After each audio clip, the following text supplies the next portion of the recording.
Okay. Come on in here, y'all. Yeah.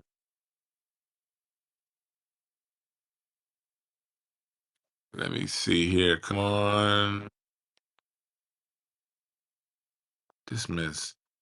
Waiting for everybody to come in here.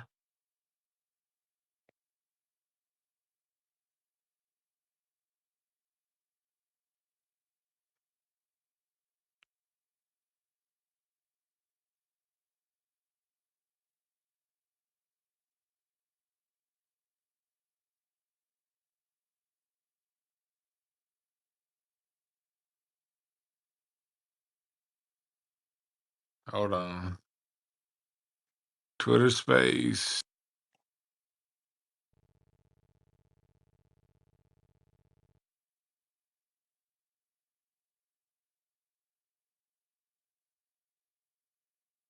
It's been it's going my phone has been blowing up with drama. Y'all know how it is when you the person that everybody want to call when there's some bullshit ass drama going on. Like, why y'all calling me? But anyway, is hip hop. I'm not taking any requests yet now, Rashad. I'll get to requests in a little bit. I'm gonna let y'all speak in just a little bit, all right? But I'm gonna set it up first. What's up, Eve, on the co-hosting side of the game? Um, but is rap hip hop America's Black America, which is America, is it our least creative genre? And I had to ask this question because it was spurned off. Really, my mind just really been buzzing ever since 3000 dropped his album. My mind's been buzzing ever since, and a lot of it not just because of the album itself, but because of people's response to the album. And so many people, and we've all seen these reactions of people who were just flat out disappointed and mad and angry at 3000 for not dropping bars. And I was thinking, okay, I get disappointment, I get a certain expectation from an artist you may like. I understand that all day, every day. But what I didn't get was the level of for minimizing his efforts and saying, "What is he doing? He's no longer a top 5 MC. Oh, what's wrong with three? And what's wrong? This isn't hip hop." And I'm thinking, like, wow, used to be a time before hip hop was dominant. I mean, I'm a child of the '80s, so hip hop has always been around my whole life. I can't think of a time in my life there's never hip hop, but I can think of a time to where hip hop wasn't the dominant sound, and we as a people were more open to more various sounds. And then I'm just like, okay, 20, 30 years ago, if an artist drops something that you didn't expect, outside of hip hop, it's always been like, oh, okay, they did something over there. Like when Aretha, R&B fans, when we saw Aretha sing Pavarotti and sing in Italian, I mean in Latin, it was like, yo, that's some dope shit. We don't know what the fuck she just said, but yeah, that shit's dope. When Michael Jackson would do his songs in Spanish and Stevie Wonder, we all know Stevie Wonder has such a wide variety of genres of music within his sound. Hell, within one album. Go back and listen to Songs in the Key of Life. You got goddamn funk, you got fusion jazz in the song Contusion. You have bossa nova Latin in Another Day, Another Star, I mean. You had so many different genres just on that one album. Funk with Superstition. He had a swing sound with Sir Duke, all on one album. So for somebody to do something that was a departure, or for an artist for Marvin Gaye to have an instrumental. Remember when instrumentals and that kind of stuff was like that was all part of it. Hell, sometimes you might even have an instrumental remix of a song that, and it was just like, oh, okay. It was a time that if somebody did something that was a departure from what they normally did, it was like, oh, okay, Kel, it's like, but now with 3000, with him doing the flute album, when I saw a lot of people just them insisting talking down really on what was done, I had to ask the question: is hip hop America's least creative genre ever? Because it's like the fan base that gravitates towards hip hop as number one seems to be the least accepting of any outside music other than what they know is hip hop.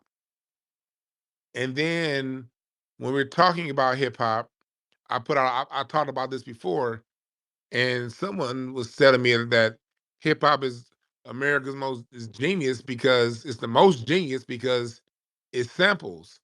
And I asked the question, who's the bigger genius?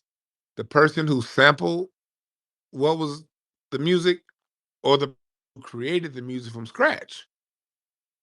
And then when I look at when the hip hop fan base talks about their top five and who they like the most, you see a person like Jay-Z always being put at the top, but he's somebody who's done so much ripping off of music lines, and so many lyrics.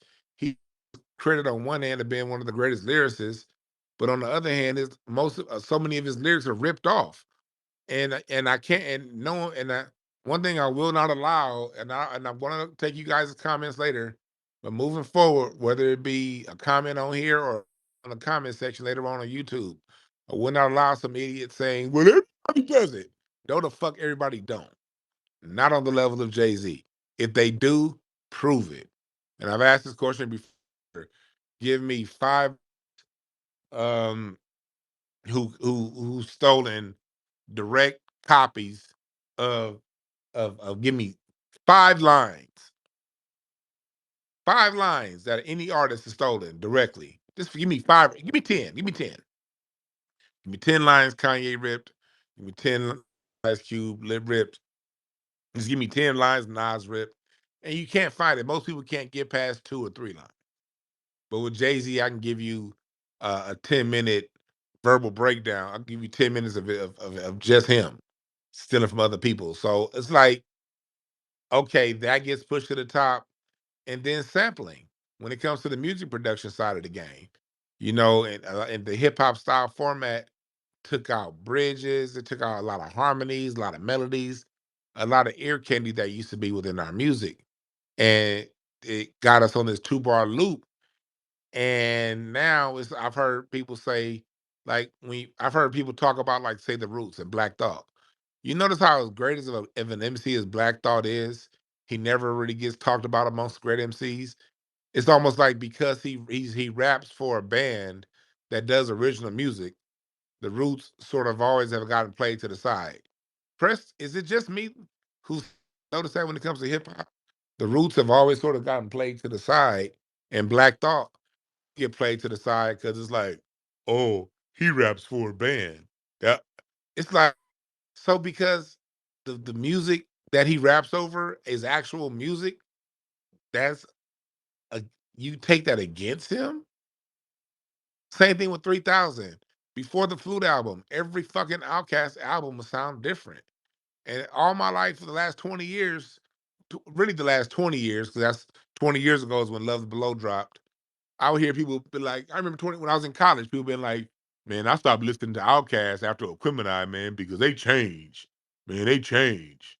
And it would be like a mark against Outkast that they would morph and do something different every album.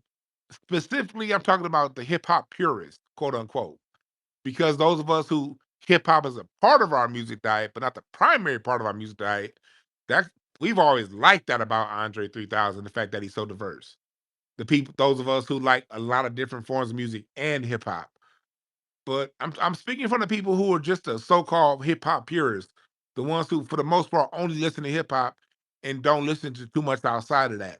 I've heard for the last 20 years that be a slight at 3,000. Same thing with Snoop. I'm a West Coast nigga. I remember when Snoop dropped the Ego Trippin' album.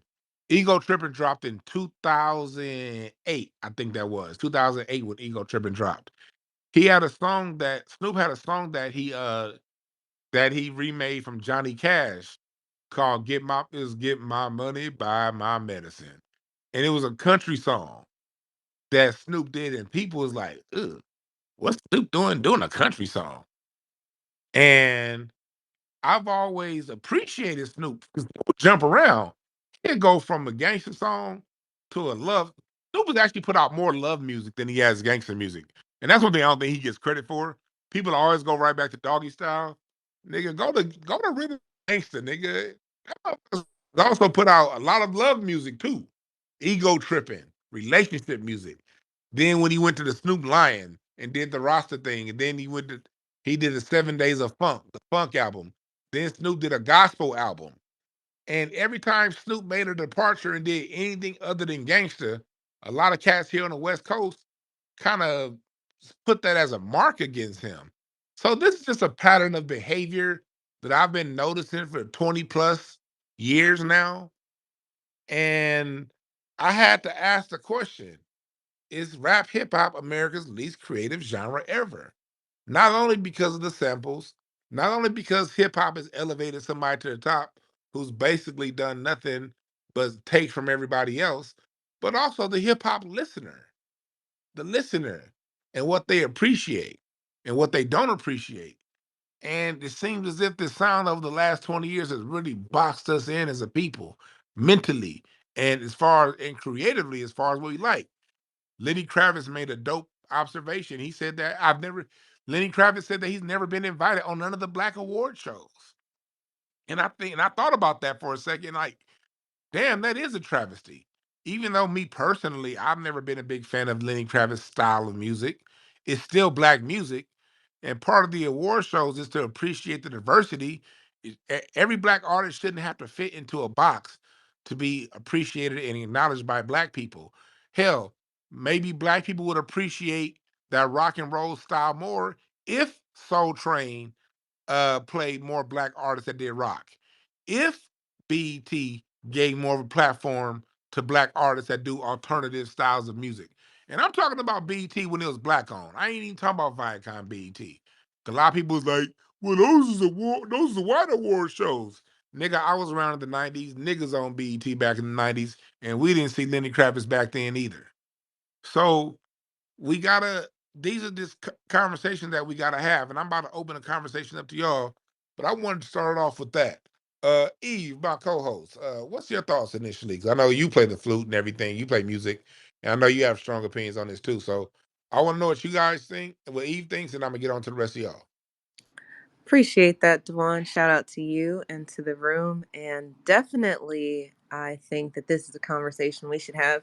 I think you've skirted around it a couple times before, just talking about the sampling and then the biting aspect of it all. I'm glad today, this afternoon, we're opening it up to the audience because I was disappointed, when all of these people who said that they were 3,000 fans uh, didn't. Well, I found out that they actually weren't Andre fans. And that's okay. You find it that happens in basketball too.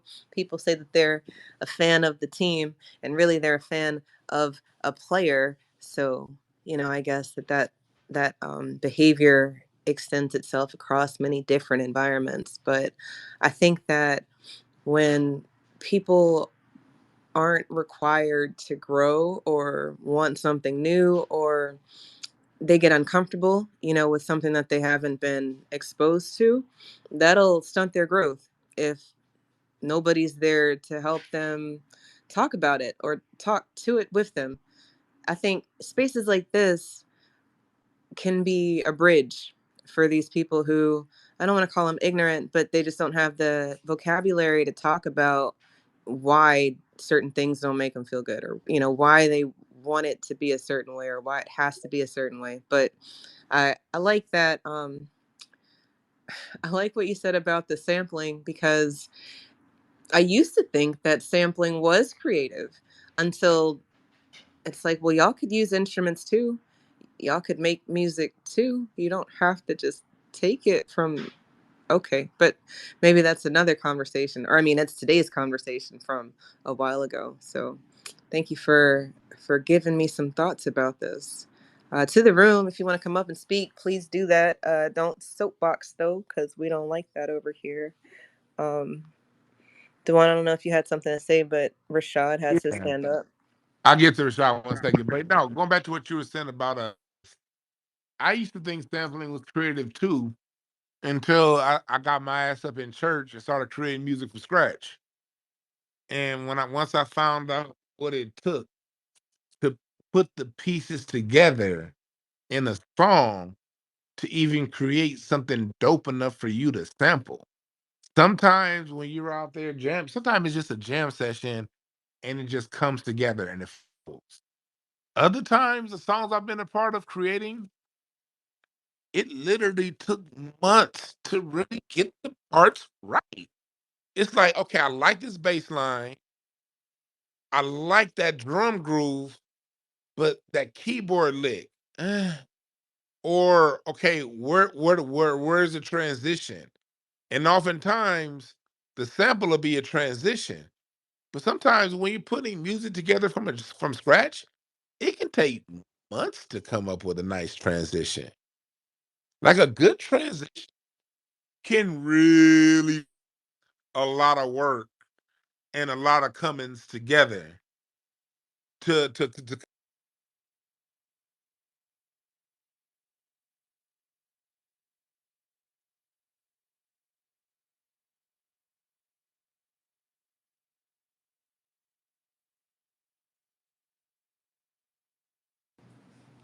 Dewan, I don't know. Did you drop to put out? on.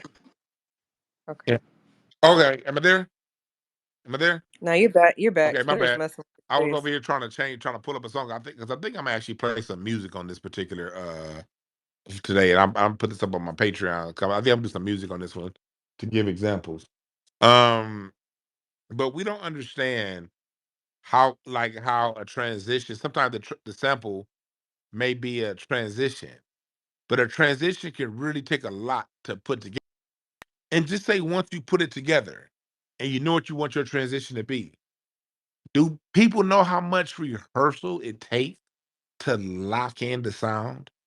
Like for a live show, when one of my mentors, Romley Davis, he used to play the trumpet for Earth and Fire, and he would say, "No, though the week they would go into a heavy 6 week of rehearsals before the tour went out, before they went on tour. They'd already know the music. Mind you, they done already recorded this music. They've been playing this music for some of these songs. They've been playing for 2 or 3 different tours. So you already know most of the music, all the music, really, because he performed it on the album. But those 6 weeks of rehearsal, the rehearsals would be about 12 hours a day. And then when you're on tour, you still may have 6, 7 hour long rehearsals on days off between the shows. And then that sound check before you go live, you're still rehearsing out parts. And so these songs that sound so right and tight that someone lifted to make a part of their sample took hours of sweat work. I remember one time I was playing the drums for this band I used to play with back. It's like '05. And Parliament Funkadelic was in town to do a show at the Greek Theater. And so we rented out a rehearsal studio, and Parliament Funkadelic was in the rehearsal studio down at the end of the hall. And I remember that day being in rehearsal for like 4 hours. I was just waiting. I wanted one of them niggas to come out. This was like a Parliament like reunion concert too. Going to that concert. Bootsy, this was the one time Bootsy Collins came back with the band. Bootsy was with them. Bernie Worrell was still alive. George Diaper Man was still alive, and a lot of those guys were still alive. And this particular show, Raphael Sadiq had like a cameo with them. And so, but we were in the rehearsal studio next to them. When I got there, people was like, "Yeah, that's part of." I was like, "How long they been in there?" They were like, "They've been here for about 8 hours already." And then so I'm thinking, okay, we got a 3 or 4 hour long rehearsal. I'm gonna meet these niggas. They gonna come out at some point. Never came out. We had our 4 hour long rehearsal, left. I came back to the studio uh a couple days later for rehearsal. I was like, yo, how long was the P Funk in there? They was like, them motherfuckers was in there for like 12 hours. Mind you, they had been doing these fucking songs since the 70s. Do you niggas know how much fucking work it takes to put together a goddamn song? Something that made you sound so simple. And then for a nigga that lifted that, all that sweat and grunt work and put it over a track, for that to get more credit, and for us as the hip as the fan base to put a Kanye, and no disrespect, and I love Kanye. Kanye my favorite, one of my favorites. But I'm gonna list my favorite producers. I ain't gonna list the ones I don't like. I'm gonna list the ones that I like. Dre, Kanye, the Bomb Squad. For us to put them over the niggas that had to do a 14-hour rehearsal to get a piece of a song right, we gotta ask these kind of questions. Is rap hip hop our least creative genre? It takes the least amount of work to be successful at. So we gotta ask this question. But I know Rashad was up first. So Rashad, make go ahead and say what you gotta say real quick, my brother. What's good, Dewan? What's good, Just Steve? And what's good, Sonny? I feel like it's not necessarily like our least creative genre, but it's our most infiltrated genre to the point where they done dumbed it down and made it where the what was dope about hip hop was the creativity that came along with it, the bars, and even when it came to the sampling and such like that. I feel like it was going to eventually evolve and hopefully go into the point how R&B, everything was live instrumentation at one point.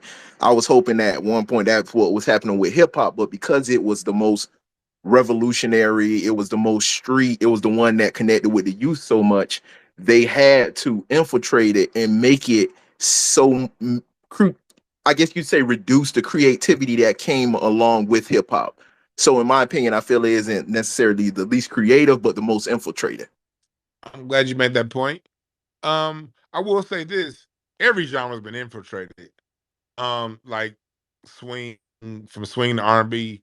R&B's been so goddamn watered down. Is R&B over the last really. I hear people say R&B. Anytime I hear somebody say R&B from the '90s was the best, that's proof how watered down R&B because the '90s was hella watered down R&B. So for us to now look back at the '90s as a great era, and it's because it was hell of a lot greater than what we hear right now. But by the time you get to '94, '95, you're already dealing with something that's a shell of itself. By then. Um, so yeah, they did all of our stuff has been watered down and hip hop has been watered down, but that's why I'm giving the examples of my favorites. I'm only talking about I'm talking about hip hop during the '90s, the '80s, and the 2000s. Let me give you an example that I'm gonna get to the next person. S- Going back to people that we don't appreciate, pop has never truly, in my opinion, appreciated people like DJ Quick. They'll give a motherfucker like Eminem a top five.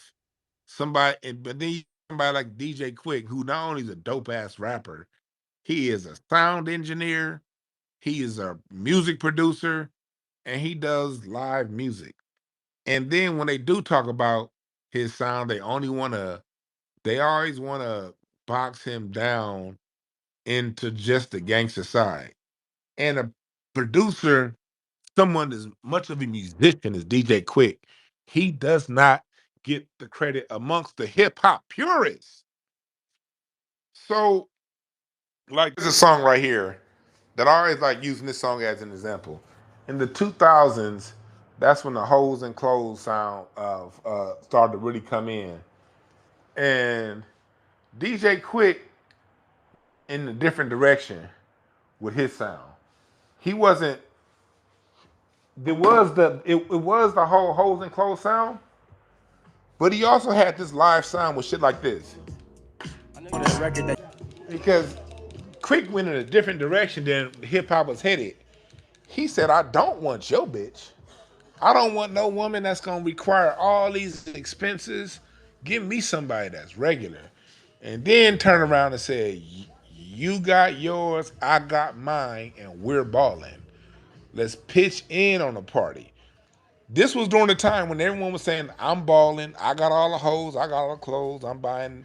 I got the 70-inch rims." Quick went in the direction of, "Look, we ain't. I'm not gonna even sit here in front like I got it all. Let's come together." And that's really a song of community. And hip hop chose not to go in that direction. A lot of hip hop chose to go in the hoes and clothes direction.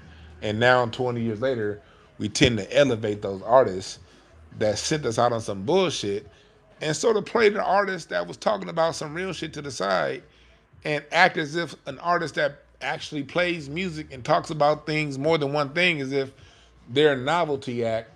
But you know, these it's not. I'm not putting this on the artist per se, because most of these conversations we have, they want to blame the artist. Or I'm not even being putting this on white people, because we know what them crackers do. Crackers are gonna crack. That's what they do. I'm talking about how we respond as a collective, not individually. I know there's motherfuckers in here who don't think that way. I'm talking about collectively. We've seen this shit. Has hip hop dumbed us the fuck down? These are some serious questions. Um, we got my man Sonny up in here. Then I got Torian Walker here. I'm gonna get the Sonny because he was wet. Then I'm gonna get the Torian. Hold on, Twizzle. But go ahead, Sonny. I want to hear what you got. What you think about this? Oh, peace, Dwan. What's good, bro? What's up, good man? Good hearing from What's you, brother Sonny. Yes, sir. Yes, sir. Shout out to the family, Sister Eve and brother Rashad Twizzle, Booby in his place, Afro Bubbles, Major. Shout out to the family. But yeah, let me just answer this real quick, Dwan. I kind of lean more towards the Rashad what he was saying. Um, you know, being on. Okay, I put it like this: owning and being in the studio every day. I definitely see, why people will say it's the most least creative because it's very hard to man, it's hard when people come in here, man. You got to own it, from a business owner perspective, but at the same time, because I am a creative person, looking at it, I just be like, damn, man, this shit whack, man. But they paying 50, they paying 50 for 50 an hour or whatever they if they get in the block, whatever they whatever they got going on, but like how Rashad was saying, man, it's definitely been dumbed down and infiltrated because even with the sampling, right? Because you could look at, I'm gonna be honest, man, digging in the crates is not easy, and finding a good sample it's not that easy, especially when we looking at the people like the brother Dilla. I know Dilla played the drums too, and he added a lot, with on top of the sample, but it's the thing how he flipped it. All of the sample, man, he flipped some of the most craziest samples in a way he flipped it. I was like, damn, that how did that come from that? And even growing up listening to rap, in the '90s, man, like a lot of, and I tweeted this not too long ago, like a lot of rap, it's some rap songs that actually helped me like pass tests and pass school homework, and it's not like that no more. You know what I'm saying? I remember That's when it real was. talk. I remember when it was cool. Like I used to walk around with a dictionary. You know what I mean? Like it was cool to know big words. Yeah, dog. You right You know about what I'm that. Them saying? them them Wu Tang days. Yeah. Them early '90s My, days. You my, had my to you had Socrates to have the philosophy. thesaurus. I said my Socrates philosophies. That whole Wu Tang cannabis era, that whole where you learning about history and this and that. Even the brother Razcast, he had that song that what's it called, the threat of a name something. And Yeah, I'm like, damn, that's this shit heavy. So yeah, man, it's so super watered down. It's like fast food now. With no nutrients in it. Um, and comparing it to the other genres that we have, where you actually got to sit down and have a producer or a composer, actually learn how to play a certain instrument. And then recording an instrument is way different from recording vocals, man. It's a lot that goes into this sauce, man. So yeah, I definitely would say, it's definitely the least creative, genre that we have. I'll land right there. I saw how mad they got it at a Joe Budden for talking about NBA YoungBoy in that little clip. And like, first of all, music is always up for criticism, so that's just part of the game. If you're gonna put out music, it's like if I put out a comedy album, people are gonna criticize it. It is what it is. No one likes criticism, but it is. And to see all these niggas come around trying to defend him, why is Joe Budden talking about him? Cause that's his fucking job, nigga. That's why. But then I heard the clip of him young NBA young boy rapping, he like I was listening to Common's album B yesterday, and I was listening to B, and not only did Common have to rap and flow and on beat and in pocket, you still had tone. You had to rap in key. You had to rap. There's a melody to the music. So now you did that rap in pocket, on beat, on time. You had to rap in melody, and you would change. You modulate. There was a time like even certain Rick Ross music, Jay Z, and I say I talk shit about Jay Z, but he's great at what he does. You used to have to rap in melody. Like nowadays, these cats ain't even rapping in melody. Jeez. I know Twizzle and Miriam is here, but I want to get to Terrain.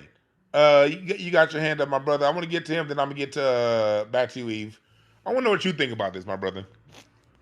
What's good, Dwan? Peace to the room. Peace to everybody. How's everybody doing? This is a really good conversation because I think it's a conversation that we're finally starting to have in a lot of corners. And I'm gonna answer the question: is rap, hip hop, Black America's least creative genre ever? I don't think it is, but it is Black America's lowest common denominator ever. And I'm gonna explain what I mean by that. If you listen to the history of hip hop, I'm not finna get to sound like an uncle on the porch, but I just got to go back into the history of this. Fact that hip hop is at the state that it is now is due to two things: the Telecommunications Act of 1996 and corporations realizing that they can make billions of money from hip hop. If you listen to hip hop up until like 1996, there was a regional and there was a cultural difference in different sorts of hip hop that made the industry very rich and made the music really rich. If I wanted to know what was going on in hip hop in New York, I listened to PE or I listened to KRS-One. If I wanted some education, or I listened to like Wu-Tang, whatever. If I wanted to know what was going on down in Miami, I listened to Two Live or Luke and everybody like that, or Trick Daddy. If I wanted to hear what was hopping out in LA, you get NWA, you get Ice-T, you get Razzcast, you get Paris, people like that. If I want to know what's going on down south, I want to holler at the Ghetto Boys and Scarface and Willie D and everything like that. What happened when all these record labels that used to be black owned, because every rap group I just mentioned came out of like black owned record labels: Def Jam, Luke Skywalker, Rap a Lot, Ruthless, all that. Those were different brothers in different parts of the country giving you their expression of what was going on in hip hop through the neighborhoods and the cities that they grew up in. When the Telecommunications Act came through and all these major labels like Sony and Warner Brothers started buying up all these record labels, when that started happening was around the time the gangster rap was hot. And I don't down gangster rap because gangster rap is a genre of hip hop just like everything else was. But that's what was selling right now at the time that they started buying up all these record labels. And because it was selling, and because at that time I think NWA had the first, what Niggas for Life had, became the first gangster rap album to go #1. Major labels and people from outside the culture saw, well, shit, that's what them Negroes like. Well, let's give them some more of that. That's where you started getting 10,000 NWA showing up all over the country. That's where you saw a lot of goon shit and gun shit showing up in the culture everywhere, to the point where it overpowered all the other shit. We had different strains of hip hop going on at different times and everything. You had educational rap, like the brother just said about, used to carry a dictionary around to listen to hip hop back then. I tell anybody, if you want to understand the potential of hip hop, listen to the remix of KRS-One's "You Must Learn" in the video where he's dressed up like a teacher. He's giving you the history of Afrocentrism and white supremacy through that whole damn second verse of that track. Nobody ever listens to it anymore. So what happened is a lot of the things that made hip hop rich and made it culturally relevant got pushed to the side, it got frozen out. So now all you got right now is a lot of thug shit, you got a lot of goon shit, and you got a lot of hoe shit. Everything in hip hop is tied down to that shit, to the point where a lot of the elements in hip hop that were fringe elements that had their place overpowered the fucking music right now. So that's all you got. Now that's why you got motherfuckers on podcasts talking about something: you ain't real if you ain't shot a motherfucker. If you ain't real if you ain't did a bit or two and shit like that. And that's seen as credibility in hip hop now, outside of what your skills on the mic are and everything. That's what's fucked up. So I don't think hip hop is the least creative.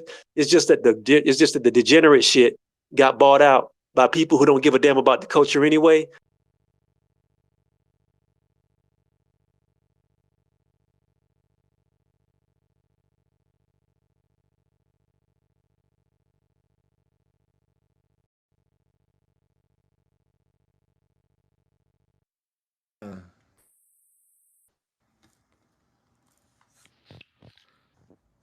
Ah, Torian, he was cooking. Here we go. Damn, he was. They like cutting motherfuckers right in the middle of ministry. That shit, brother. Cut it right then. I don't know what happened. Cause I'm on Wi-Fi. I got running around. I'm on Wi-Fi right now. I got full blow. I got a complete Wi-Fi. All that stuff going on right now. So yeah, that was some.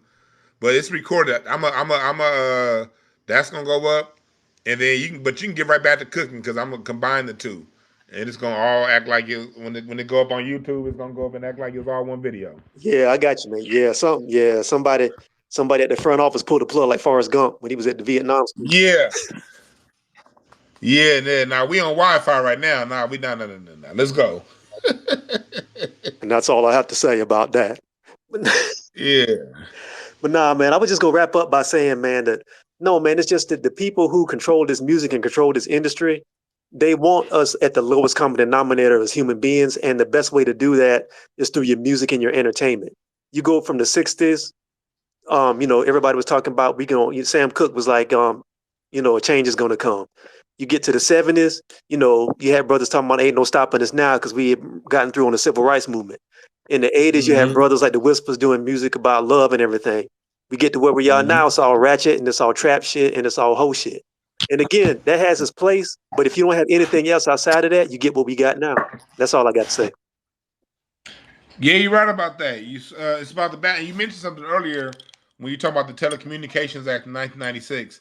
That's what my bill was about yesterday on here when I was talking about how that really was that took the competition away. That made it to where local radio no longer had to be good Yep. because now you have radio owned by conglomerates because if the radio station doesn't make any money, then they'll just pull money from Clorox, Bleach, or GM Cadillac, whatever other section that they own money in. The radio division doesn't necessarily have to make money like it used to, and so that made it to where it's no longer radio stations no longer had to be competitive, and then they can feed us who they wanted to feed us, and they can give us whatever we wanted to give us.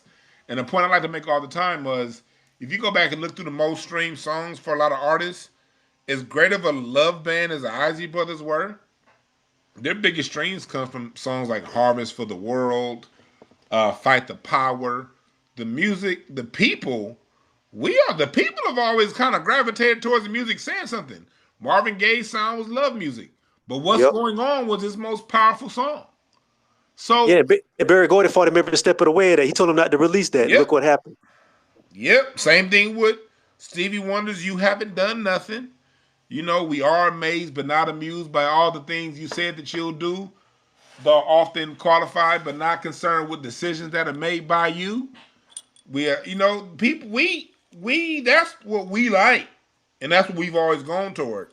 But I'm gonna go back to the point you and also Sonny made.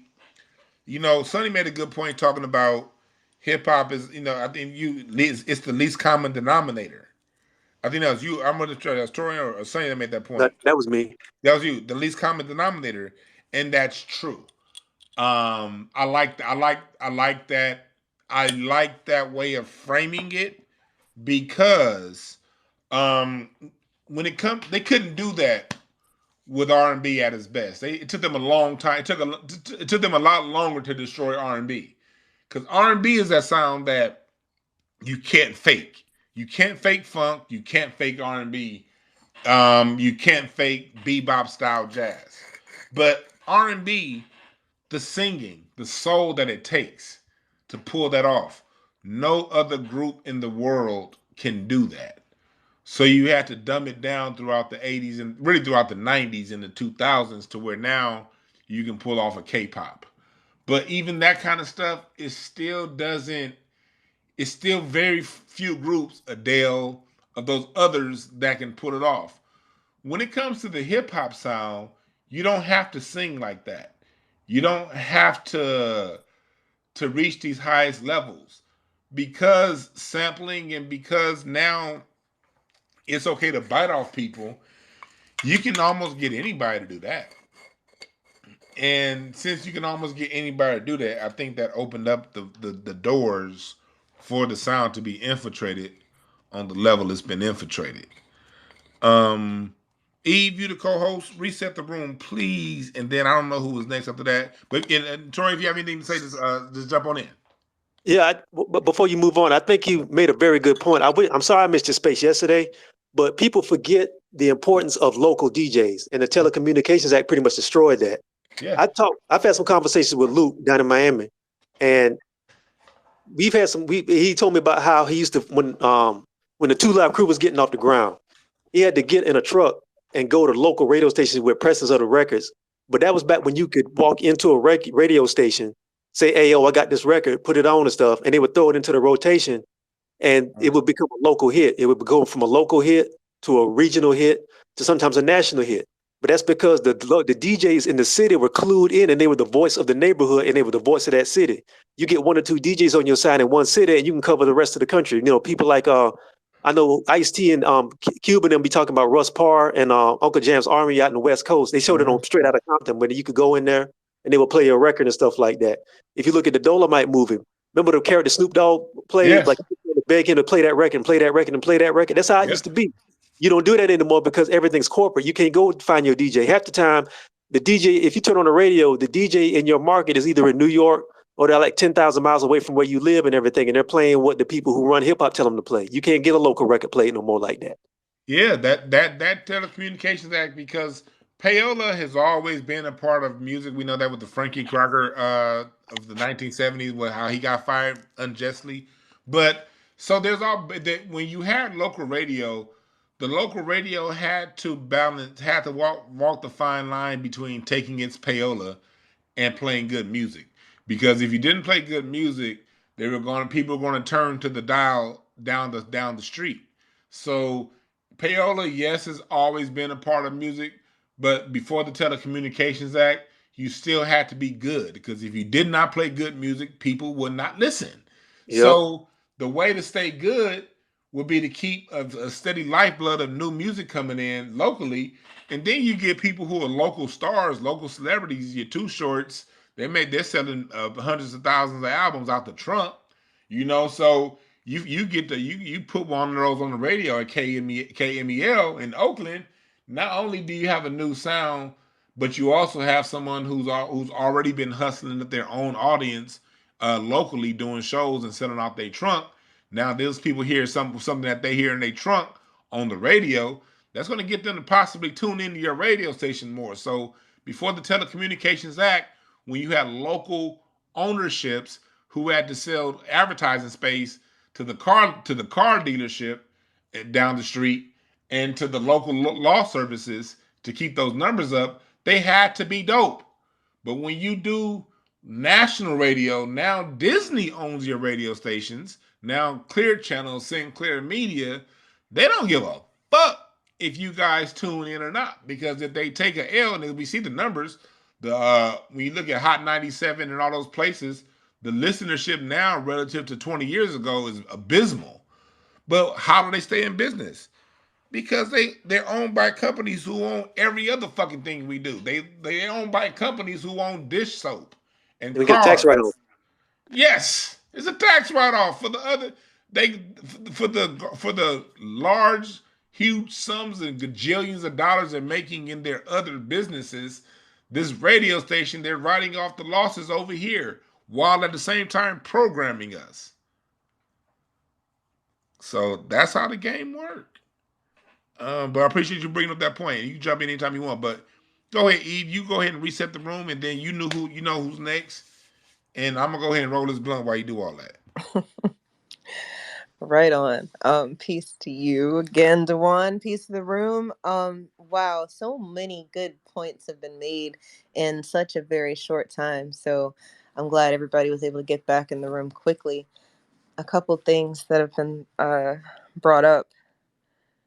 I guess the one thing, I guess Terrain was talking. No, you and Terrain were kind of discoursing about it. Somebody can write your rap, right? And then now you can rap it. But if you can't sing, then you can't sing. So some of our genres, you had to have the talent or you weren't gonna make it. We talk all the time about how in church, you know, if you can't cut it in church, then you weren't going to be able to cut it in other environments either, at least with regards to people's music ability. And then speaking about music ability, I don't know about you, Dwan, but as a Black person who was in band, right, and I've played a few different instruments, strange, you know, people, I don't want to say they called me strange, but it's strange. At least it was for me, to be on the outside, being a person who was playing instruments versus other things that we could be getting involved in. Oh, they So used to clown us in the band. We was the I'm cornballs. saying, Dwan, like it's kind of messed Only up, reason why the but only reason why I didn't get clowned that much is because I had jokes, and so they could only go so far with me. But I would see how they would do everybody else in the band, and I played football too. But I remember one of my friends that played football. I'd be like, I actually get paid now to play the drums, and I'm only 16. You playing football, and you never gonna get paid to play football. So who's cool and who's not, motherfucker? Where'd you But grow up? What part of the that's country did you real grow up though. in? go ahead. What part of the country did y'all grow up in? I'm curious. I, Dwan's on the West Coast and I'm I on the East Coast. I grew up in South Central LA. Oh, that's why. Because in the South, the band was the shit, man. Because the bands are the fucking entertainment in the South, in high school and college, man. That's you the shit if you want a band. I I played the See, played. and saxophone. that's probably the South though, because Maryland is not the South. It is in this weird spot on the coast, right? And I And went to Westchester High. My high school was an NBA factory. Trevor Ariza, those are my young niggas. You know, Trevor Ariza. And so while I was in high school, we pumped out like 20 niggas that went to the NBA. And so yeah, the cats that played in the band was corny than the motherfucker, except me, because I dared them to crack jokes on me. It was gonna be they knew I was a problem. But everybody Yeah. else, like my man Jado, strange. he's a producer. I have some friends from high school that went on and they still produce music. But yeah, it was cornball shit out here, Eve. But go ahead. Yeah, it's Well, that's funny what I'm though. It's just saying funny though. how Like that, it's different parts of the country have different vibes about how things move because there's a huge like HBCU band culture in the South. Like shout out to FAMU and Grambling and BCU and all like that. So it's a big thing down there. It's just funny how different parts of the country see different things. I was just curious. no, that's actually a good point, and it leads more to the conversation about hip hop being creative or not, or being the least creative genre that we have. Because once you start seeing people add different things to the sound, people don't really rock with it anymore. And then with regards to how creative you can get with the sound, I like rappers who can rap fast, but Tech 9 is probably one of the most strangest niggas out there. And then I don't know a lot of Black people who listen to Tech 9, but I know that he can rap faster than a lot of people who are supposed to be a fast rapper, you know? So it's like when we start getting creative, people start shying away from the sound. So I think that it's a catch 22. You have to be able to ride the line and stand on it. Kind of like how Andre is standing on his flute album. It's not hip hop. It's not rap. It is what it is. And you gonna like it, rock with it or not. But he did it for him, and we were able to benefit from it. You know, listening to the sound. Um, I know that I've said a lot. Dwan might have something to say to the room. We appreciate y'all coming back and joining us for this conversation, but we don't like soapboxers. If you do that, we will politely ask you to not speak so much. And then Twiz, Miriam, y'all have been waiting since the last space. So Twiz, do you mind if Miriam goes first and then we can follow up with you? Cool. Go ahead, sis. Thank you, sis. Shout out to you, brother Dewan B. Shout out to you, sister Eve. Shout out to you, sister Nikki the God, and the rest of the family in this space. Um, is hip hop Black America's least creative genre? Um, to me, it's a yes and no. It depends on what a person has truly put into that, and not just lifting sounds of our elders, our elder creators who came before them, and are they given the due respect, um, the royalties to the elders' music in which that they chose to sample from. Um, my hat tilts, of course, to the elders because they were the ones who laid down the sound. It came from out of them. It was the originality of everything. As Brother Dewan B stated earlier, in the first space, um, the amount of time and commitment to creating something, to creating the sound to go together, to lay things over each other and make that ear candy is gravely missing now. And of course, they did it by taking music and pushing music out of the schools. It started when I was in school. Um, but we still had bands. We had both a marching band as well as a jazz band, and they were out of sight. And they still have band today, and some children still are doing music, but it's not pushed the way it is in some communities. Music is totally out.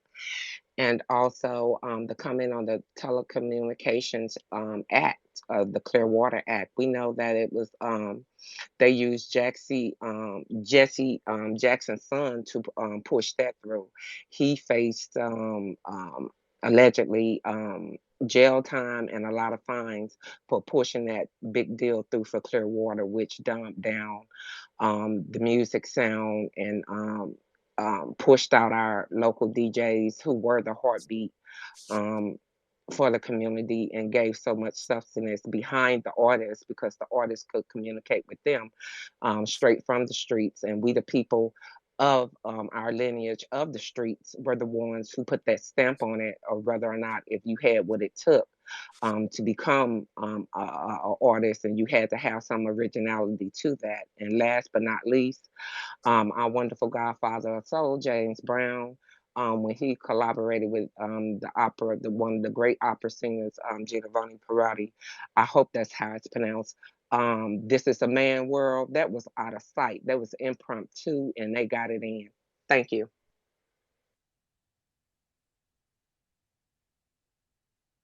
Much respect. Thank you for those words, Miriam. I don't know if you, Devon, I think we had other people who were coming up, so I'm gonna start dropping people down. But if you want to come back up, you can definitely request the mic again.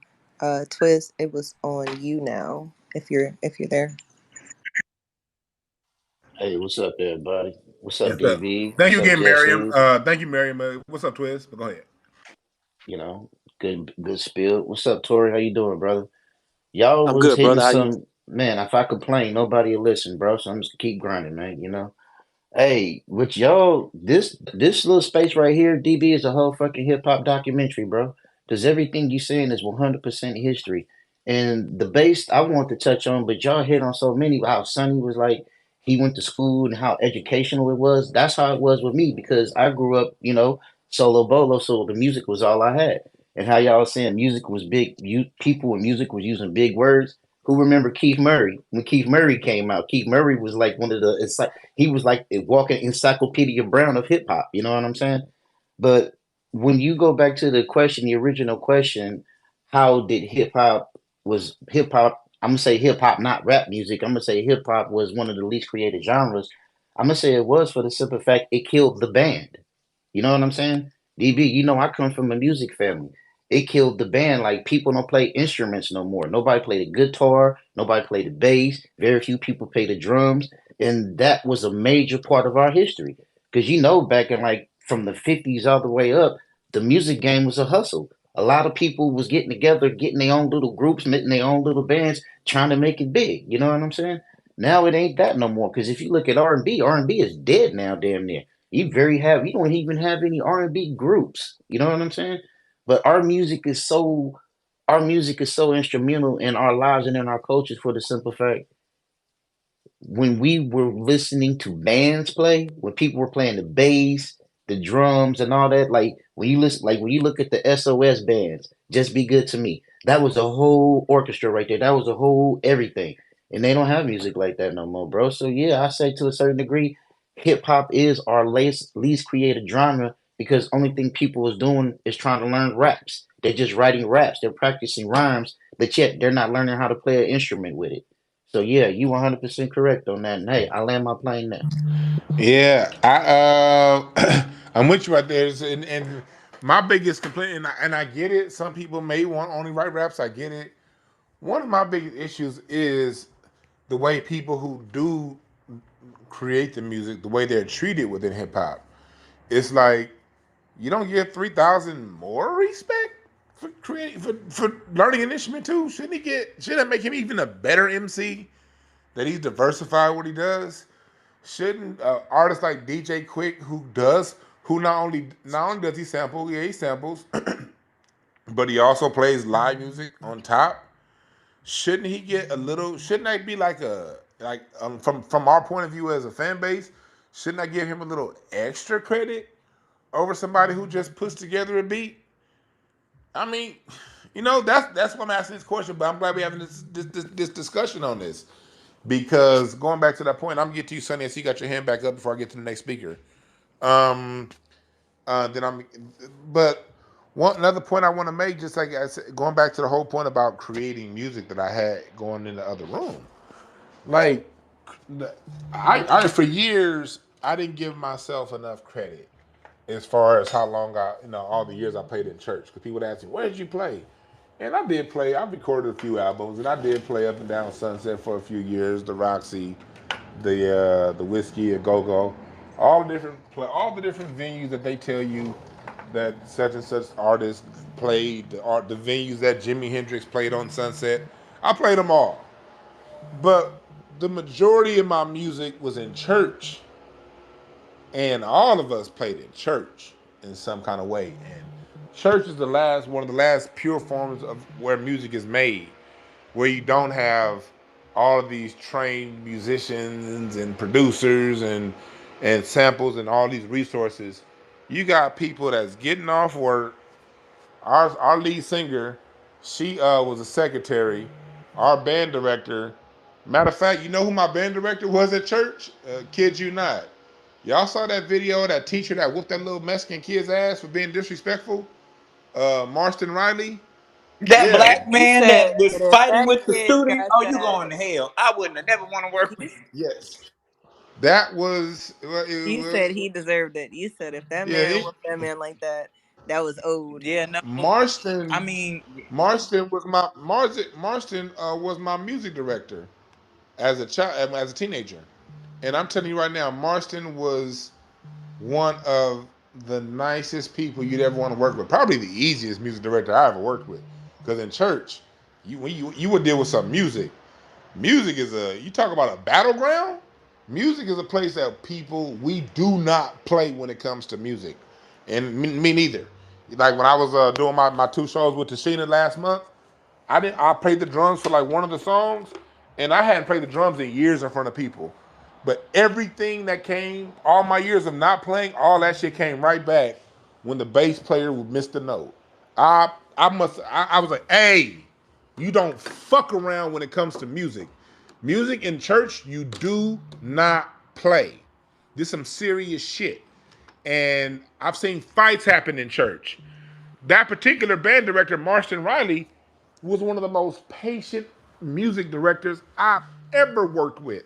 I started working with him when I was 15.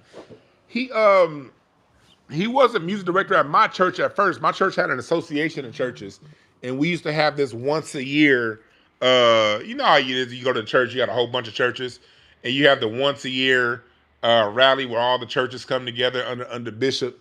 And so we had like 7 churches peppered around L.A. One of the churches, Zoe of San Fernando Valley, Zoe of Moreno Valley, that pastor, one of his daughters married Ronald Izzy, the other married Philip Bailey from Earth and Fire. They were part of this group called JS. So I had music talent all around my church. My music director, Mark Scarborough, I'm actually going to go record him next week to be in the next part of my documentary.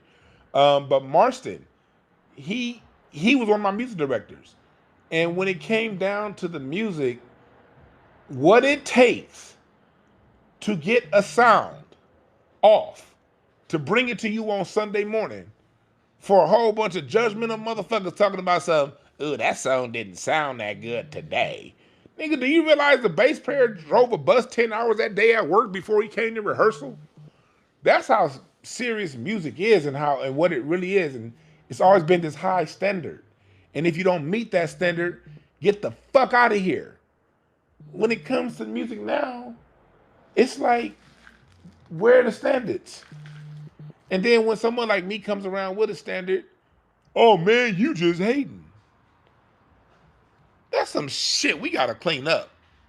But I know Sonny, you were next.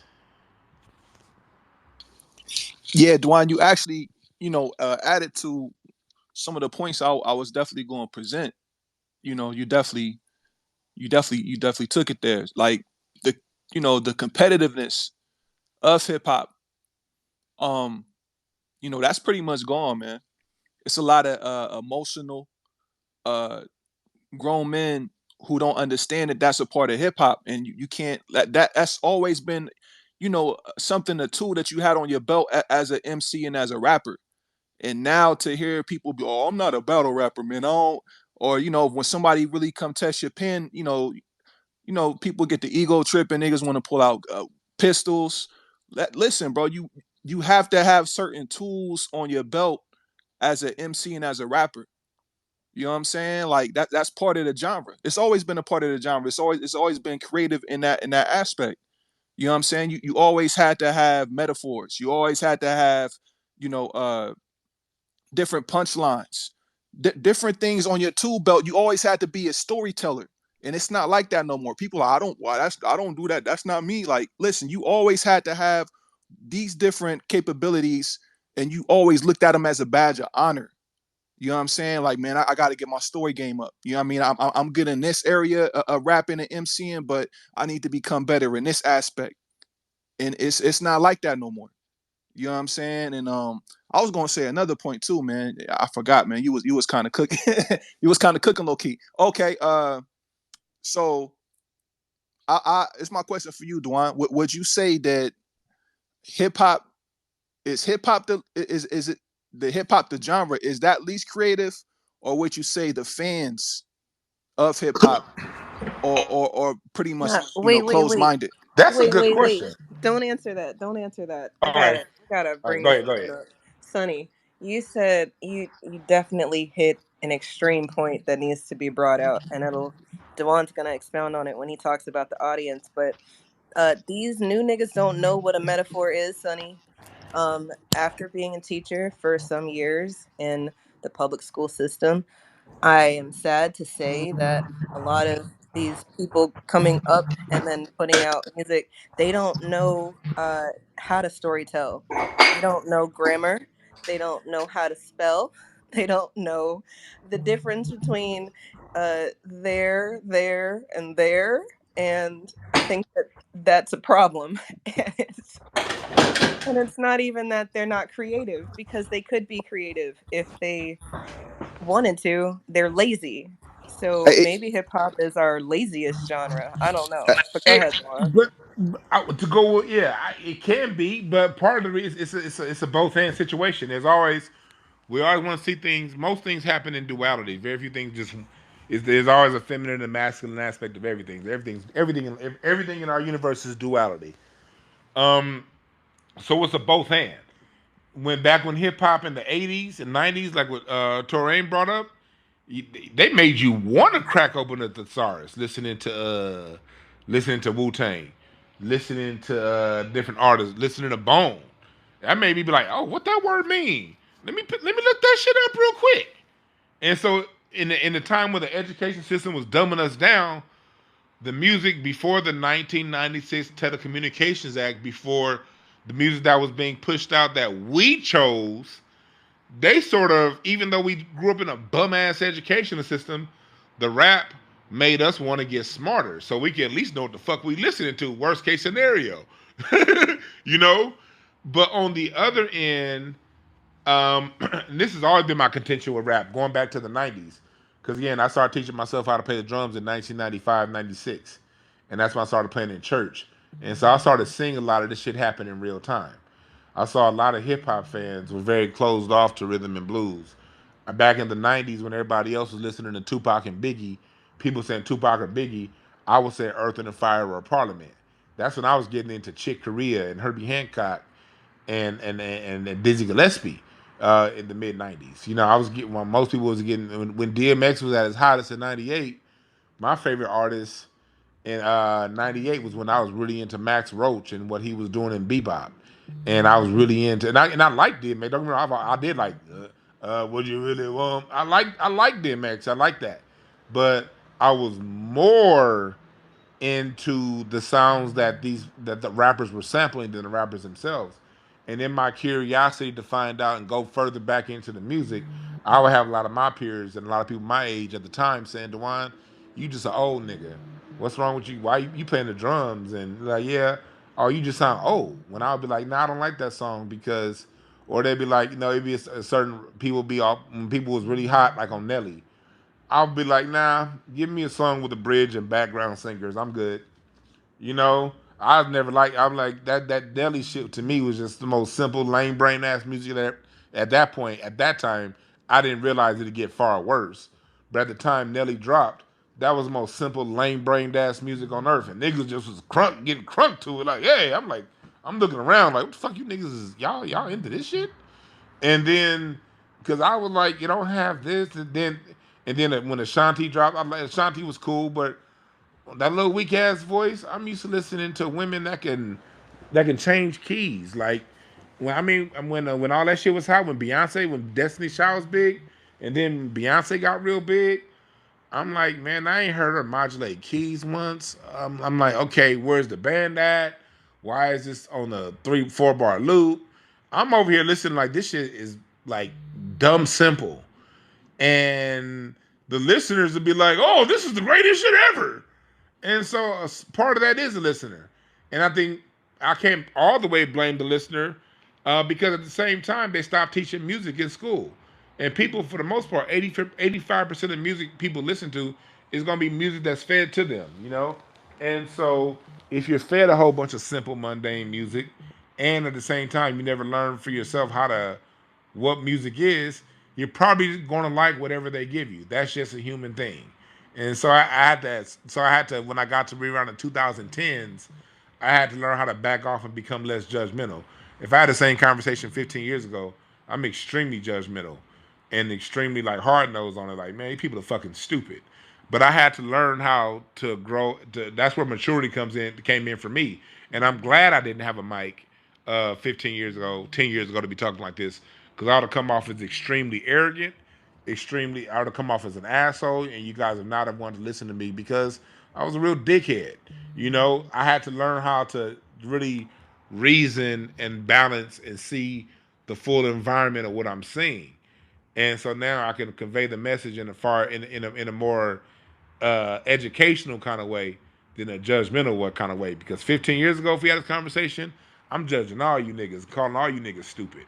You know, so that's something that I gotta say that it's a balance between the two.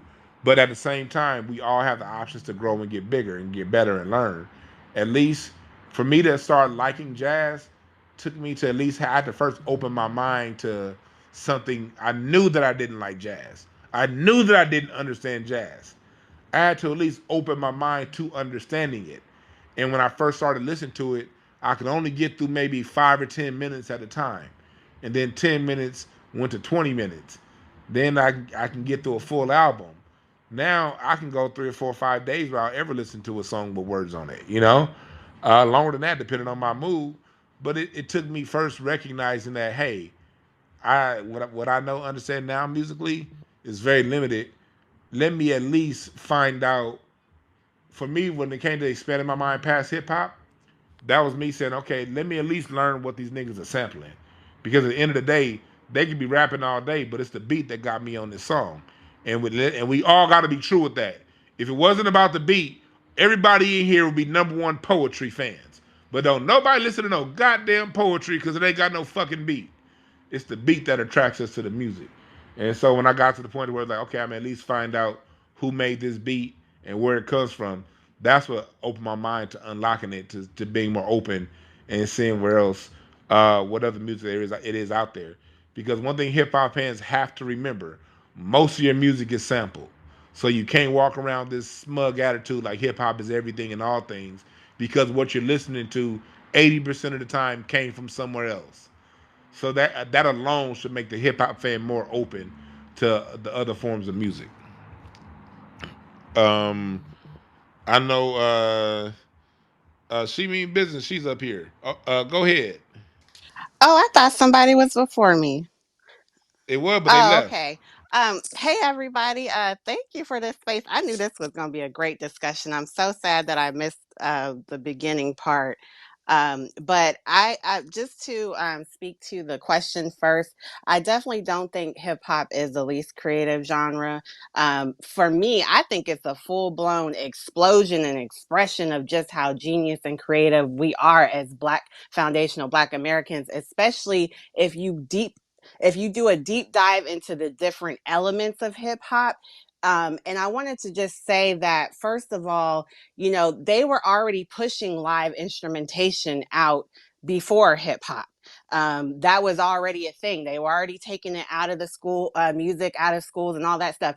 That's why in those impoverished communities up in New York City, they made do with what they had. So the sheer ingenuity and brilliance of being able to take what they had and basically jimmy rig machines to do things they weren't designed to do, to create a sound and to basically build on top of what they already had. It's just like, I'm just going to use this example. So if anybody ever watched Project Runway, which is a fashion show, they always do a challenge where the designers have to take unconventional material and make something out of it. So like, for example, they had to go into a toy store and collect all these toys and then make something, a garment out of the toys. And the level of creativity that it takes to be able to take something and flip it and switch it into something else definitely cannot be ignored. This is why you can have people, you can have three different people use the same sample, but it might not sound the same. There's a whole thing where people trying to even figure out what sample was used, because the ability to take, I don't even know sometimes how these people hear these things in their head to create to take something and create something different with it. So I think I understand the idea that if you taking something that was already existent, I understand that argument, but at the same time, the designer didn't make the pattern, but they're making a completely different garment out of it. And I think in a lot of ways, hip hop has actually introduced a younger generation to things that they may not have had exposure to. For instance, Tribe Called Quest really helped get a lot of younger folks into jazz. And for me personally, I'm personally angry and I feel cheated overall, because I grew up in a household where I heard jazz music, I heard classical music, I had heard R&B, I heard hip hop. We are not one-dimensional people, and um, what we're talking about is mainly a result of them trying to stifle who we are as people and put us in a box so that they can take control of the things that we create, so that they could dumb it down and take it over. That's the only way they can stop us. And so a lot of what we're talking about that we're dissatisfied with is a result of that. When you even look at DJing, I mean, how do you even think to scratch a certain way to get a certain sound and do these different tricks? Like whole industries have been created off of hip hop. Like, so the creativity is there.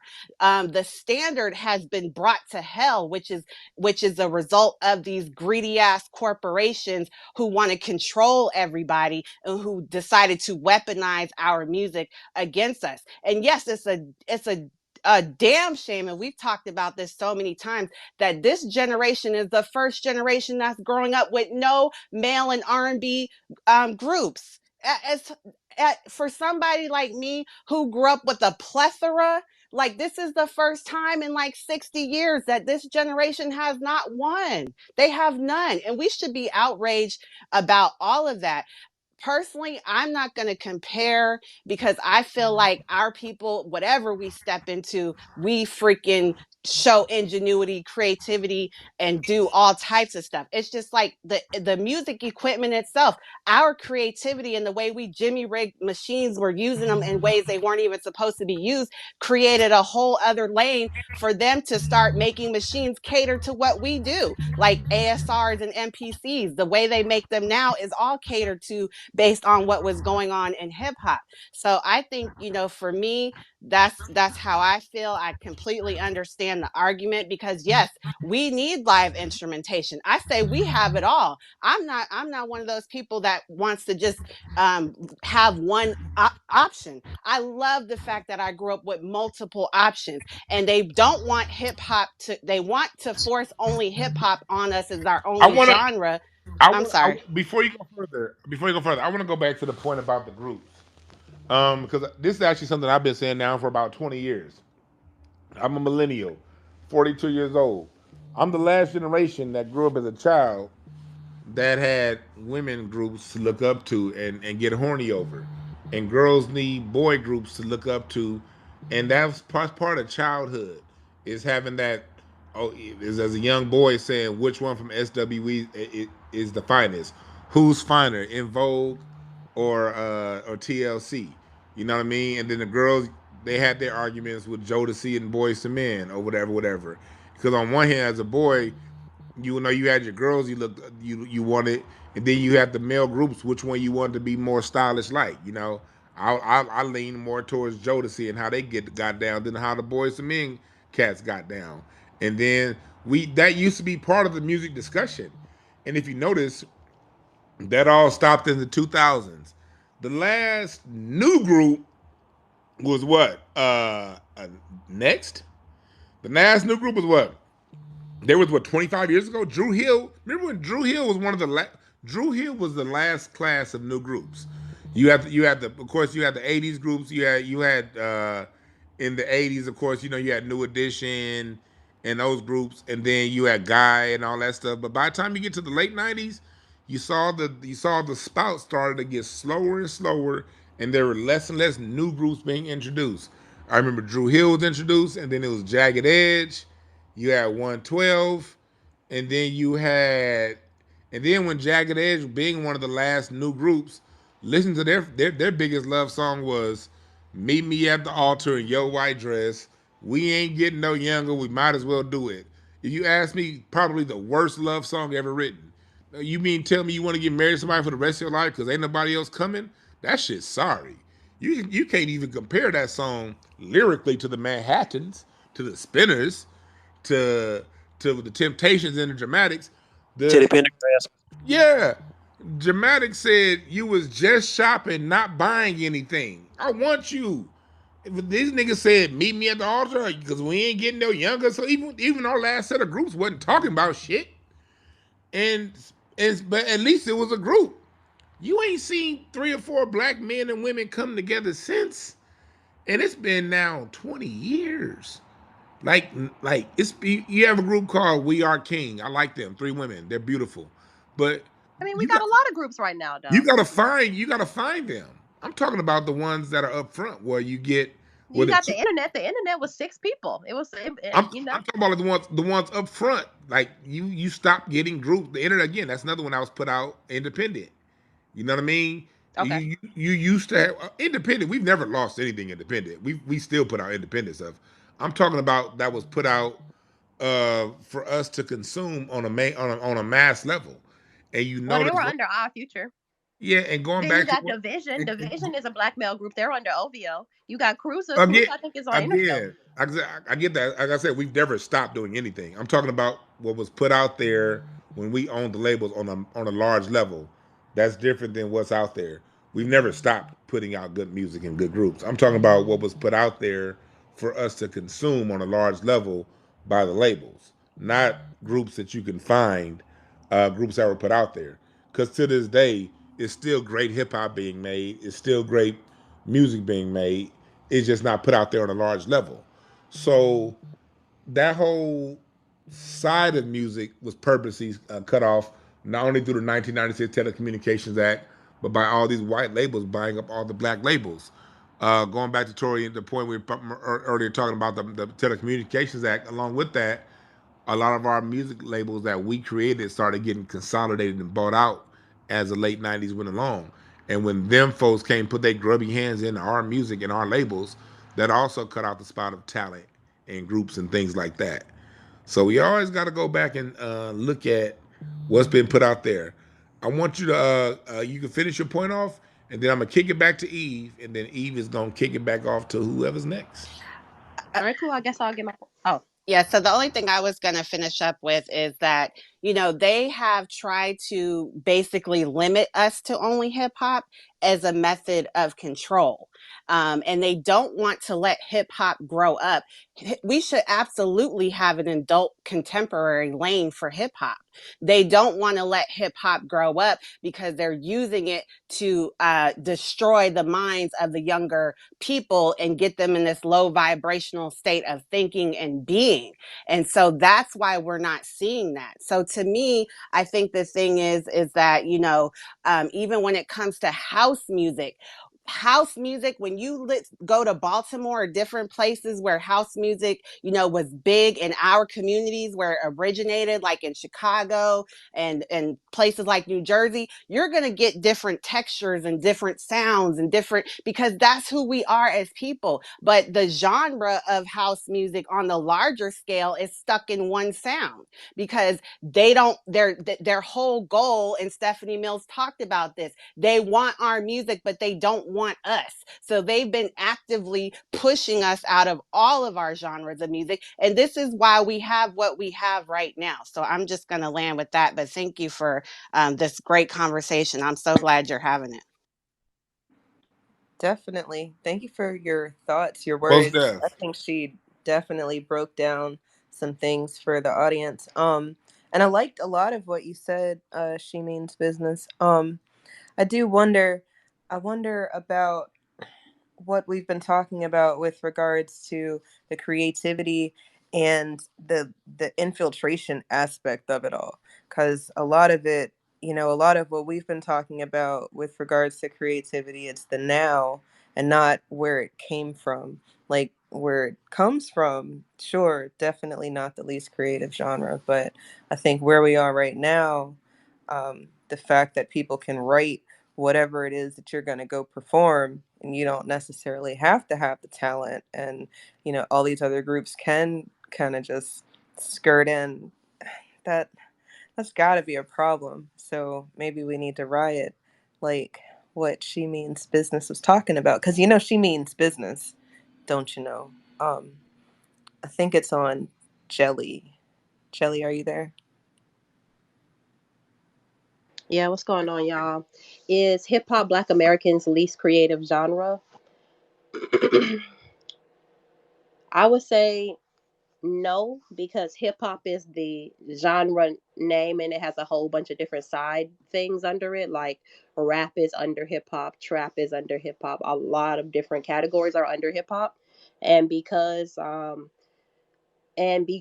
the internet, I personally feel like this is the most creative time around hip hop because it's so many different. It's I mean like on one side, we got Tizo Touchdown, we got Father, we got I don't know Jeffrey, we got Brockhampton, we got Ben Staples, we got Earl Sweatshirt, we got Benny the Butcher, then we got I Swear Vizo, Babyface Ray, we got the whole Detroit movement, we got the whole thing happening in Cali, we got a lot of this sort of trap jazz thing happening in the southeast with the rod waves, with the Mo threes, with the stuff like that, and so because I pretty much I've been raised under this whole thing, it's kind of hard for me to say that hip hop is the least creative. I will say that right now, rap is the least creative because people are sampling the sample that sampled the sample, and I don't really like that. Also, a lot of the rap schemes right now are given A B C D A B patterns, and I don't really like that either. But it's hard for me to say that hip hop is doing that. If I'm being honest, when it comes to Black American music, I'm 26, so I'm not really that old. But I'm gonna be honest and say this is the most diverse I've ever seen Black music. When if I sat here and went through all of the Black acts that I know in house, I wouldn't stay in because right now, melanated culture, especially in the UK, is dominating house with some really good stuff. But then also on the US side of it, we have people like Kalila, we have people like K Tronada, we have people like Amine, we have people like all like that sort of sect. We have Thundercat, we have slip my mind right Flying now. Lotus. Yeah, we got Black Flying Lotus. I mean, it's so many of these people that's in this genre that it's hard for me to put that like that. Even when I'm thinking about like sort of this alternative like R&B, we have the traditional side of R&B where we have the Jennifer Hudsons, the Jasmine Sullivans, the Chrisette Michelles, the Hers, the we have that sect, and then we also have that alternative, that Solange, that Kalila, that Rochelle, what's her name, Rochelle, her last name is slipping my mind right now. It's so diverse that I don't really want to say that Black music is in any state of crisis when it comes to our creativity, but that mainstream is damn near making people retarded. I'ma just say it. Like, because Ice Spice, I don't know. Half the time I don't know what Ice Spice is talking about. But I think that's just auntie. I done aged out of that. And so when I look back and I think about Nicki Minaj, because when Nicki Minaj came out, I was in middle school, and I, mm, I think eventually, the what's your name, Don? I think you should have a conversation about what Young Money and 1017 Brick Squad did to rap, because a lot of times, a lot of the sort of the fallout that we're seeing right now, that be the influence of Young Money and Brick Squad that has really sort of dumbed it down. And I love Gucci Man. I got ice cream tat on me, and I had a Barbie chain I got from the hair store. But overall, I would say that the thing that they popularized sort of dumbed down hip hop and well dumbed down rap and led us here. Yeah, I always like hearing the perspective of people in their 20s. I love because y'all, if you're 26, that means you were born after the Telecommunications Act, and so it's always interesting to hear the perspective of those born before radio and everything was stifled. Uh, because I always say, especially the 2000s, I call the 2000s, that's the fuckboy era of hip hop. That's the fuckboy era of music. You know what I mean? That was just one of the worst eras ever from the 2000s. But you know who The I word, think brought it a little yeah, bit more back than we want to give credit to? yeah. I think Future brought back sort of a normalcy to hip hop that a lot of us don't want to give credit to, because when we think about Earl Sweatshirt and his patterns and sort of, when we look at his music, I mean, I can quote Earl Sweatshirt lyrics off the top of my head. You know, Tyler the Creator sort of opened this lane. The internet, Frank Ocean, they opened this lane where you ain't really have to. You could be a suburban dude and rap again. They made that cool again. And I think that's something that we don't really like to talk about as much. But And yeah. I'll give you the reason why. Because all of those lanes in the '80s were cool. When hip hop was ours before we got to them, you could have Kid and Play and NWA. Like anybody who watched Boys in the Hood also watched House Party, and we can relate to both. And that's how it was in its original state before our music was stifled. Being a gangster got popularized in the early '90s, but it was really when Death Row hit in '96 when Tupac and Biggie died, to where now everything else but that's also the same year the Telecommunications Act, anything outside of being gangster was seen as corny. But before that, you had your knowledge based guys, your KRS ones, you had them, your X Clans, you had your party music, Kid and Play. You had your more message. Cube was originally message music. They tried to relabel him as gangster rap, but that's more message music. And you had all of that diversity in it. They stifled it by the late '90s, and then it was Kanye West that opened it back up and made it popular again to not be a gangster.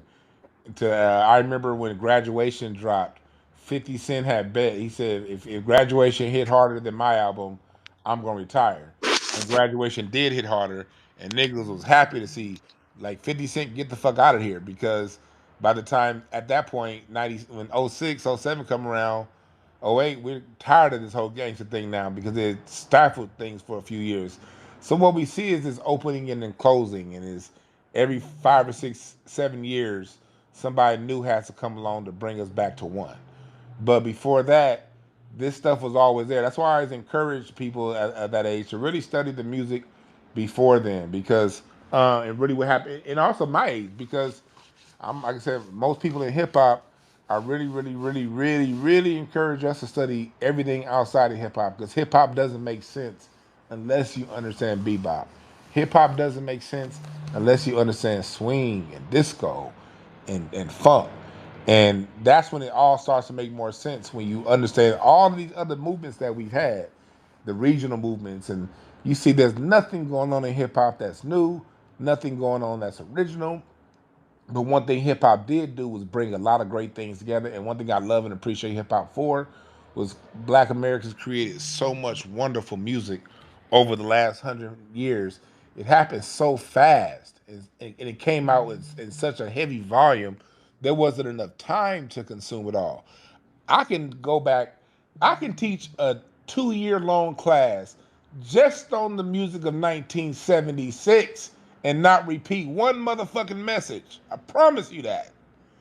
So we did so much in such a little time that what hip hop did was it made us take a pause and review all of the great things we've done, between the sampling, between the storytelling. It made us go back and take a look at because the shit happened so much and so fast. We would have missed it had hip hop not come along with its samples to make us take a pause and look back.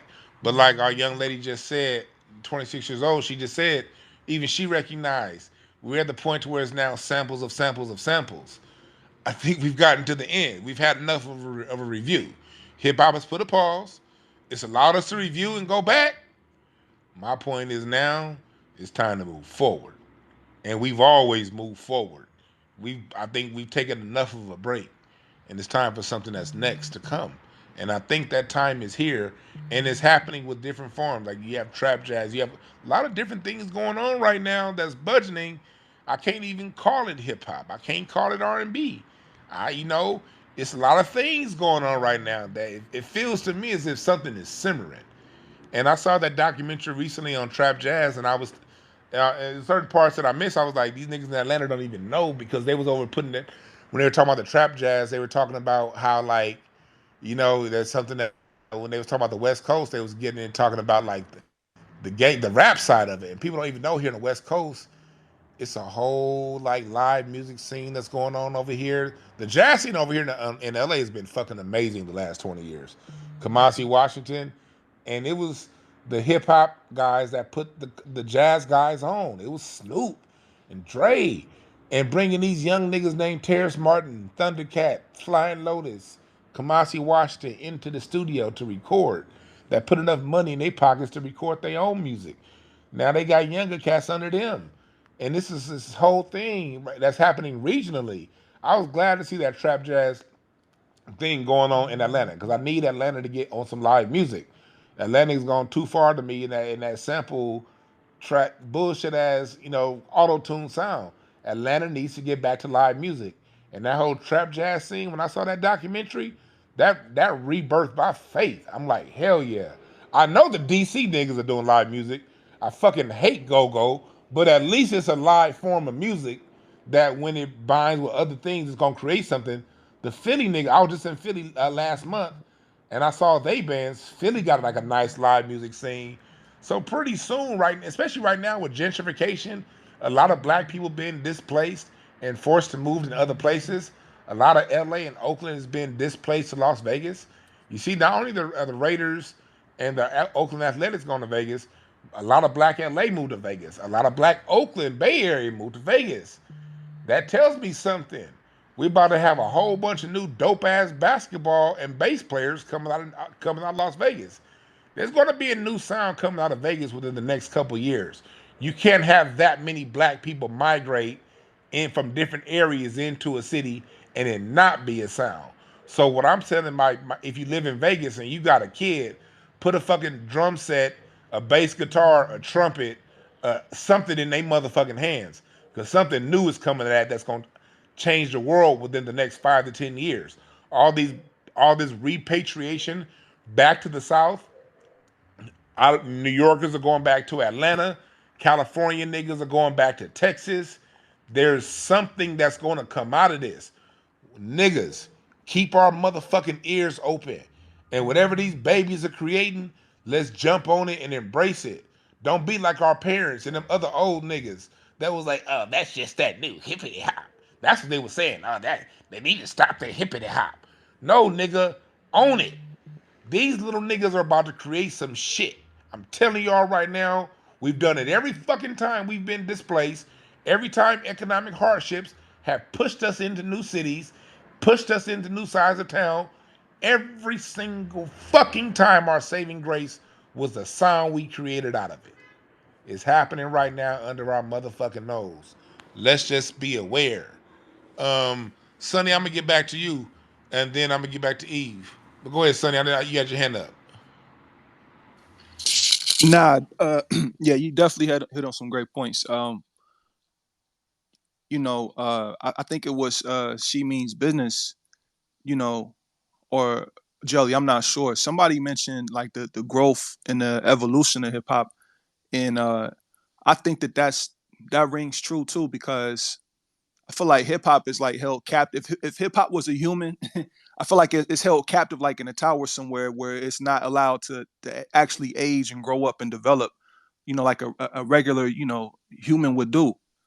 And it kind of really rubbed me the wrong way when I heard Andre 3000 talk about it when he was like, "Man, I'm 40, so I think he said I'm 40, I'm 50, so I'm supposed to rap about getting a colonoscopy."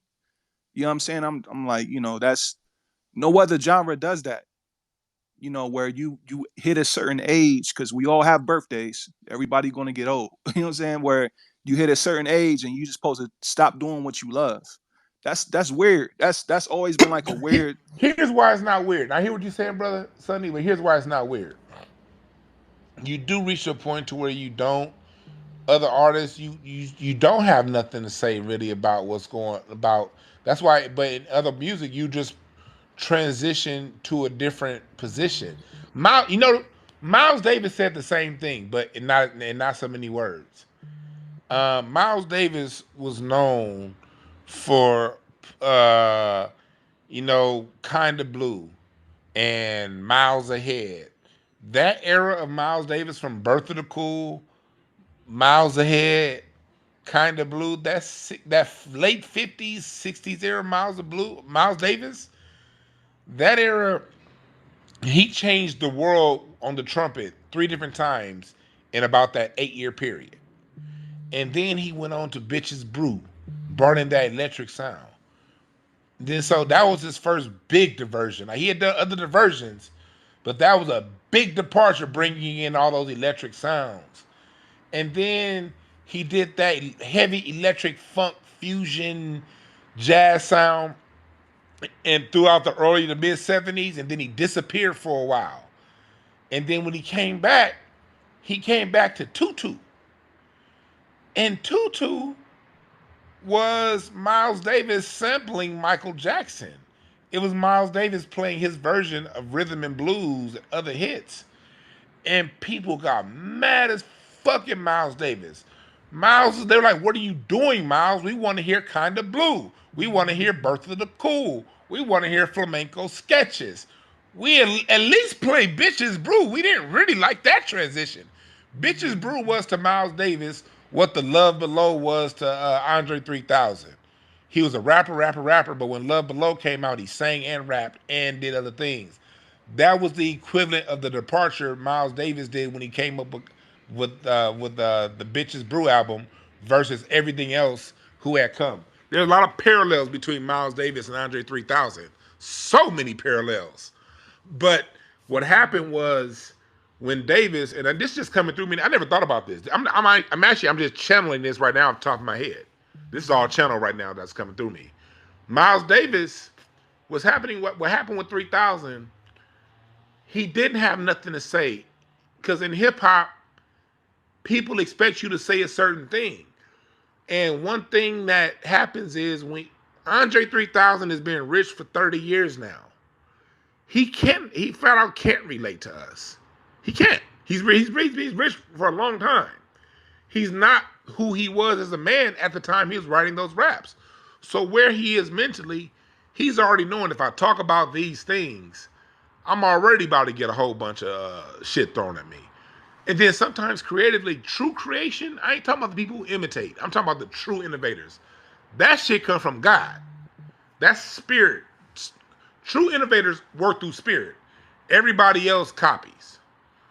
And 3000 is one of the innovators, just like Miles Davis. They all work through spirit. That's how they get their music, completely through spirit. If the spirit had nothing for him to say, the spirit had nothing for him to say. The spirit told him, I gotta, that's where his spirit led him. Just like Miles Davis when he came out with Tutu.